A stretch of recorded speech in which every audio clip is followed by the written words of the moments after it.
혹시 이런 경험이 있나요? 누군가를 돕기 위해 진심으로 최선을 다했는데 돌아온 건 고마움 대신 이용당한 기분이나 예상치 못한 손해였던 정 말입니다. 우리는 어릴 때부터 착하게 살아라는 말을 귀에 못이 박히도록 들으며 자랐습니다. 친절함은 미덕이고 선한 사람은 언젠가 반드시 보상을 받는다고 믿죠. 부모님도 선생님도 심지어 동화책까지 그렇게 가르쳤습니다. 하지만 현실은 우리가 배운 동화 속 세상과는 다릅니다. 때로는 지나친 친절함이 당신을 약하게 만들고 심지어 무너뜨릴 수도 있습니다. 왜 그럴까요?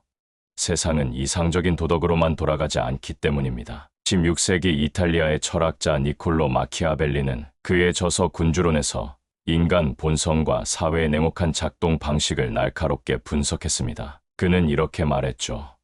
사람들은 선한 이를 존경하지만 약한 이는 짓밟는다. 이 말은 단순한 비관주의가 아닙니다. 마키아벨리는 세상이 도덕적 이상보다는 권력과 기회의 다이내믹으로 움직인다는 점을 직시한 겁니다. 친절함은 분명 아름다운 가치입니다. 하지만 그것이 맹목적으로 베풀어질 때 당신은 존경의 대상이 아니라 이용의 대상이 될 수 있습니다. 생각해보세요. 직장에서 동료를 위해 시간을 쪼개 도와줬는데 정작 그들이 당신의 노력을 당연시하며 더 많은 부담을 떠넘긴 적은 없나요? 친구나 연인에게 늘 먼저 손을 내밀었지만 당신이 힘들 때 그들이 외면했던 순간은요? 이런 경험은 단순한 우연이 아닙니다. 인간 본성은 이기적이고 기회주의적인 면을 가지고 있습니다. 마키아벨리는 이를 잘 알았기에 선의가 약점이 되지 않으려면 전략이 필요하다고 강조했습니다. 그렇다면 친절함은 언제 약점이 될까요? 친절함은 본질적으로 사람들을 연결하고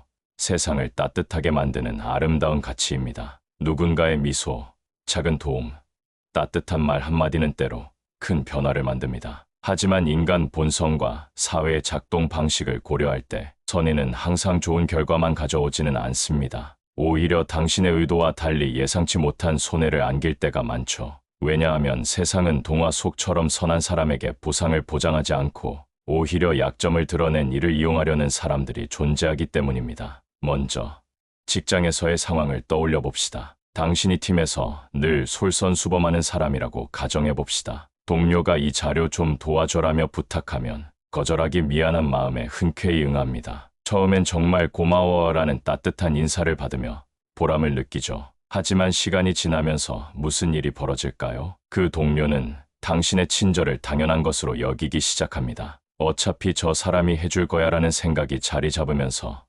점점 더 많은 일을 떠넘깁니다. 당신은 자신의 업무 시간을 빼앗기고 마감에 쫓기며 스트레스를 받습니다. 그런데도 정작 중요한 프로젝트의 공은 당신이 아니라 자신의 몫을 똑똑히 챙긴 다른 동료에게 돌아갑니다. 심지어 승진 명단에 당신의 이름은 빠져 있죠. 2021년 하버드 비즈니스 리뷰의 연구는 이를 뒷받침합니다. 지나치게 이타적인 직원은 동료에 비해 승진 확률이 평균 20% 낮다고 나왔습니다. 왜 이런 일이 일어날까요? 사람들은 친절함을 약점으로 인식하고 그것을 이용하려는 경향이 있기 때문입니다. 당신의 선의는 존경이 아니라 착취의 기회로 보인 겁니다. 다음으로 인간관계에서의 문제를 생각해 봅시다. 친구나 연인에게 늘 먼저 손을 내밀고 그들의 고민을 들어주고 힘들 때 곁에 있어준 적이 있나요? 당신은 그런 관계가 서로를 더 가깝게 만들 거라 믿었을 겁니다. 하지만 어느 순간 깨닫게 되죠. 당신이 늘 주는 역할을 맡고 있는데 정작 당신이 힘들 때 그들은 어디론가 사라져 있다는 거요.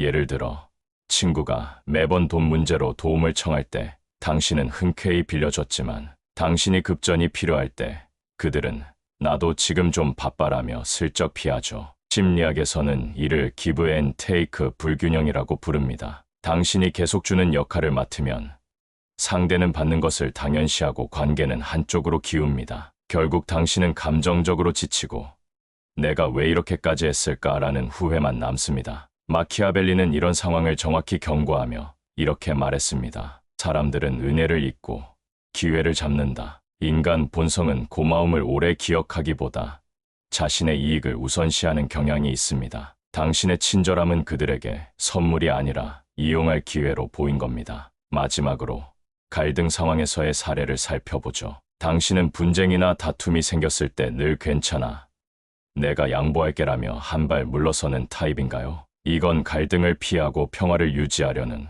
고운 마음에서 비롯된 행동입니다. 하지만 현실에서는 종종 역효과를 낳습니다. 예를 들어 동료와 프로젝트 방향을 놓고 의견이 갈릴 때 당신이 내 말대로 해보자며 물러선다고 해봅시다. 처음엔 팀 분위기가 좋아 보일 수 있습니다. 하지만 시간이 지나면 동료는 당신을 쉽게 설득할 수 있는 사람, 즉 약한 협상가로 봅니다. 다음번엔 더 큰 요구를 밀어붙이죠. 이거 하나만 더 맡아줘라거나 이 방향이 맞다고 믿어줘 같은 식으로요. 2018년 스탠퍼드 대학의 연구는 이를 명확히 보여줍니다. 협상에서 지나치게 양보하는 사람은 평균 15% 낮은 결과를 얻는다고 나왔습니다. 당신의 친절함이 갈등을 해결하는 도구가 아니라 오히려 당신의 위치를 약화시키는 무기가 된 셈입니다. 상대는 당신의 양보를 존경이 아니라 당연한 것으로 여기며 점점 더 당신의 경계를 침범합니다. 이 세 가지 사례, 직장에서의 착취,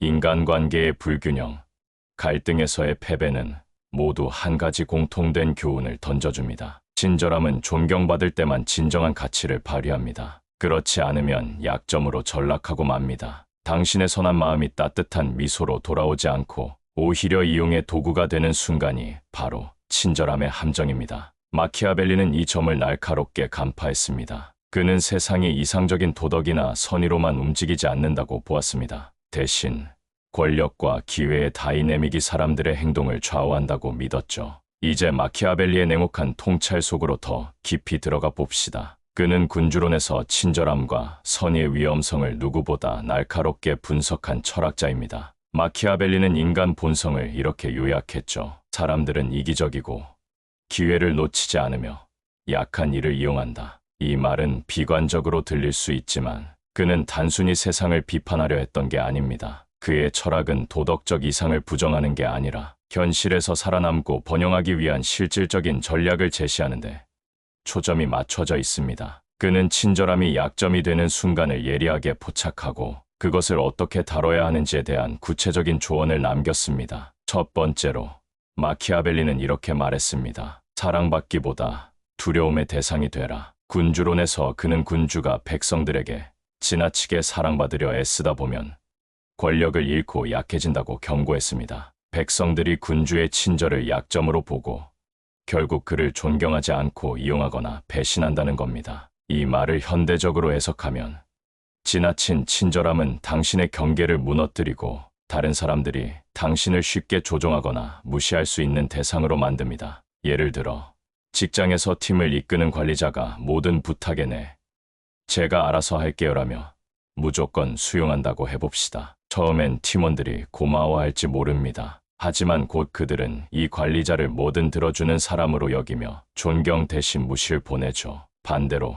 명확한 경계를 세우고 필요할 때 단호하게 이건 팀 전체가 책임져야 할 일이야라고 말하는 관리자는 다릅니다. 팀원들은 그를 두려워하면서도 동시에 존경합니다. 왜냐하면 그는 자신의 원칙과 권위를 지켰기 때문입니다. 이처럼 마키아벨리는 친절함이 사람들과의 관계를 부드럽게 만들 수 있지만 그것만으로는 권력과 존경을 유지할 수 없다고 봤습니다. 당신의 선의가 오해받지 않으려면 때로는 단호한 태도가 필요합니다. 두 번째로 마키아벨리는 리더에게 여우와 사자의 특성을 겸비하라고 조언했습니다. 여우는 교활함으로 속임수와 위험을 감지하고 사자는 강인함으로 적을 제압합니다. 그는 친절함만으로는 여우처럼 교묘한 사람들의 속임수를 피할 수 없고 강함만으로는 사자처럼 동맹을 만들거나 신뢰를 쌓을 수 없다고 믿었습니다. 이 원칙을 일상에 적용하면 친절함을 베풀되 상대의 의도를 항상 읽고 필요할 때 단호히 행동해야 한다는 뜻입니다. 예를 들어 직장에서 동료가 매번 당신에게 자료 정리를 부탁한다고 해봅시다. 여우의 눈으로 그들의 의도를 살펴보세요. 그들이 단순히 바빠서 부탁하는 걸까요? 아니면 당신의 시간을 쉽게 빼앗을 수 있다고 여기는 걸까요?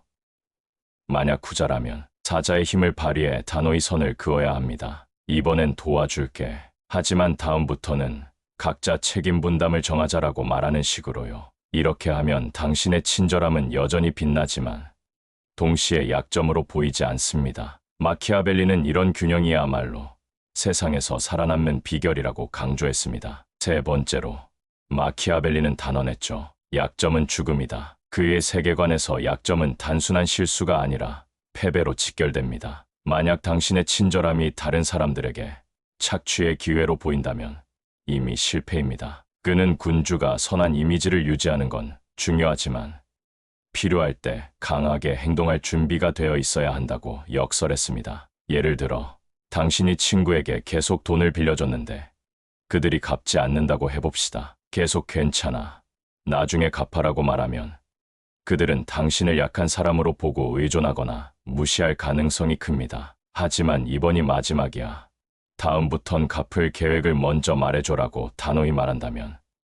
당신은 선한 이미지를 지키면서도 경계를 세운 겁니다. 현대 심리학도 이 점을 뒷받침합니다. 2019년 옥스퍼드 대학의 연구에 따르면 지나친 이타주의는 스트레스와 번아웃의 위험을 30% 높입니다. 계속 주는 것만으로는 자신을 지킬 수 없다는 뜻입니다. 마키아벨리는 친절함이 당신을 무너뜨리지 않도록 단호함이라는 방패를 항상 준비하라고 말했습니다. 마키아벨리의 조언은 언뜻 냉혹하게 들릴 수 있습니다. 두려움의 대상이 되라거나 약점은 죽음이라는 말은 우리가 배운 도덕적 이상과 충돌하죠. 하지만 그의 철학을 곰곰이 들여다보면 그는 무자비함이나 잔인함을 찬양한 게 아닙니다. 그는 단지 현실을 직시하며 선의가 약점이 되지 않도록 균형을 찾으라고 말한 겁니다. 친절함을 완전히 포기하라는 게 아니라 그것을 전략적으로 현명하게 사용하라는 뜻입니다. 당신이 직장에서,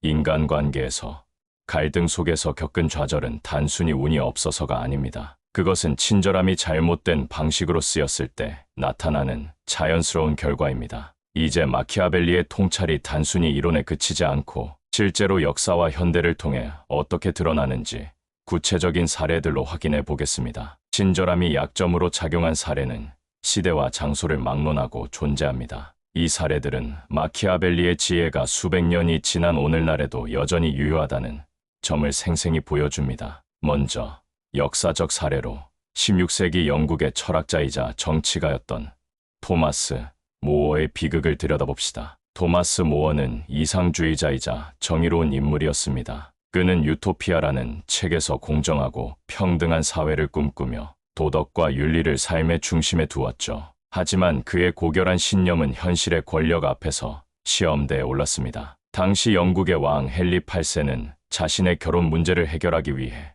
교회의 권위를 무시하고 새로운 종교적 질서를 세우려 했습니다. 모어는 이를 부당하다고 여겨 왕의 요구를 거부했습니다. 그는 정의와 신앙을 지키기 위해 끝까지 타협하지 않았죠. 하지만 결과는 어땠을까요? 그의 고결함은 존경받기는커녕 반역죄로 몰려 처형당하는 비극으로 끝났습니다. 1535년 그는 단두대에서 생을 마감하며 나는 왕의 충성스러운 신하이지만 신의 신하이기도 하다라고 말했습니다. 그의 이야기는 감동적이지만 동시에 마키아벨리의 경고를 떠올리게 합니다. 마키아벨리라면 이렇게 말했을 겁니다. 고결함은 존경받지만 전략 없이는 무력하다. 모어의 친절함과 도덕적 신념은 권력자 앞에서 약점으로 작용했고 결국 그를 파멸로 이끌었습니다. 이제 현대의 사례로 눈을 돌려봅시다. 세계적인 투자자 워렌 버핏의 이야기를 들어보죠. 버핏은 비즈니스 역사상 가장 성공한 인물 중 하나로 그의 부드러운 미소와 겸손한 태도는 많은 이들에게 친절한 이미지로 각인되어 있습니다. 하지만 그는 친절함만으로 성공한 게 아닙니다. 버핏은 한 인터뷰에서 이렇게 말했습니다.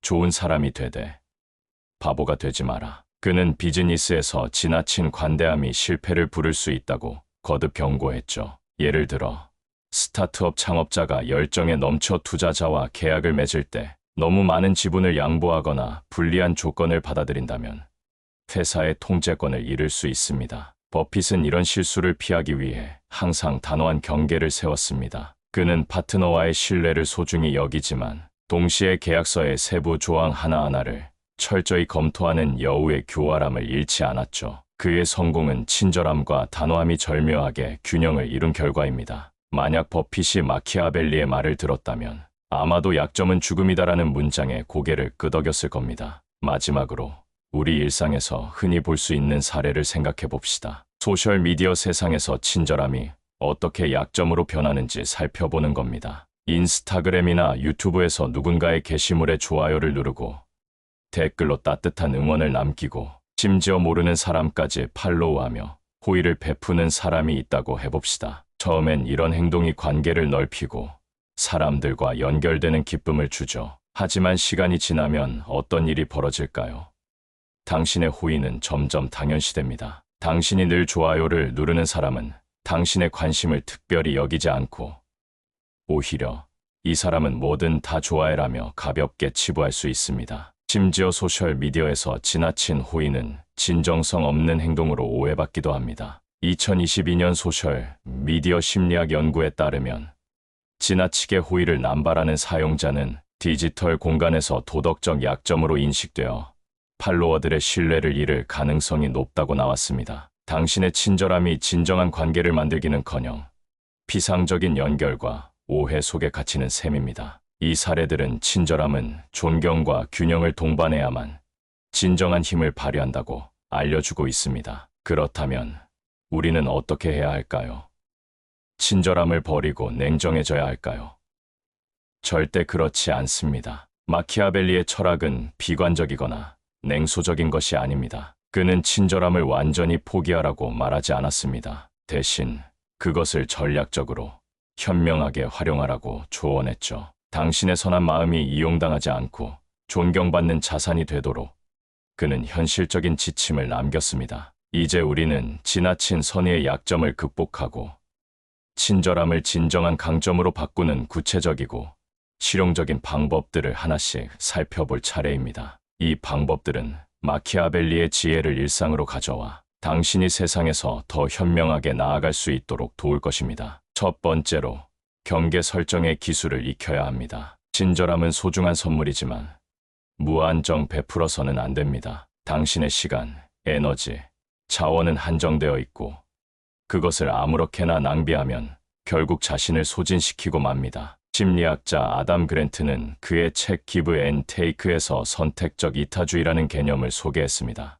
이는 모든 사람에게 무조건적으로 주기보다는 당신의 선의가 의미 있고 존중받을 수 있는 곳에 집중하라는 뜻입니다. 예를 들어 직장에서 동료가 계속 부탁을 해온다고 해봅시다. 매번 알았어, 내가 해줄게라고 답하는 대신 이렇게 말해보세요. 이번엔 도와줄게.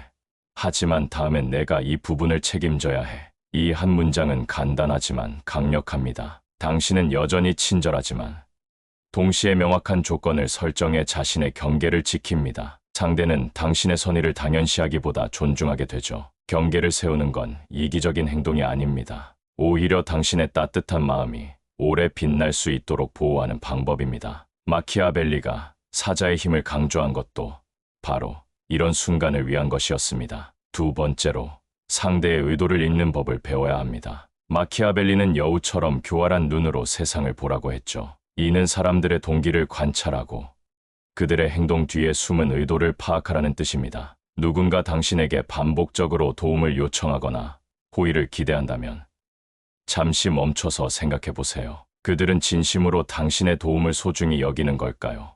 아니면 당신이 쉽게 응할 거라 믿고 이용하려는 걸까요? 예를 들어 친구가 매번 당신에게만 고민 상담을 털어놓고 정작 당신의 이야기는 들어주지 않는다면 그들의 행동 패턴을 분석할 때입니다. 이런 경우 마키아벨리의 여우처럼 한 발 물러서서 거리를 두는 게 필요합니다. 요즘 좀 바빠서 정신없네.